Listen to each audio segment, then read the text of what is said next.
আসসালামু আলাইকুম প্রিয় খামারি ভাইরা, আমাদের খামার চ্যানেলে আপনাদের সবাইকে স্বাগতম। তো কয়েকদিন আগে আমি আমার ড্রাগন গাছের একটা ভিডিও, আপনাদেরকে ওষুধ প্রয়োগের একটা ভিডিও দিয়েছি। তো আমার এখানে আপনার 20টি চারা আছে ড্রাগন ফলের। তো আলহামদুলিল্লাহ যে আমার ড্রাগন ফলের গাছে আপনার ফুল এসেছে, ফল ধরতেছে, তো বেশ ভালো লাগতেছে।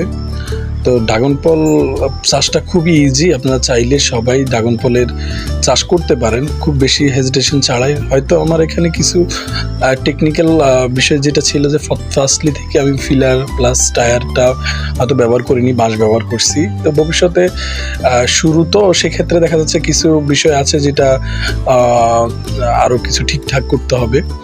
তো এটাতে খুব বেশি কিছু না, চারা রোপণ করে কাটিং রোপণ করে দিন, তারপরে পিলার বসিয়ে সুন্দর করে আপনি চাকা লাগিয়ে করতে পারেন। চ্যানেলটি সাবস্ক্রাইব করে রাখুন।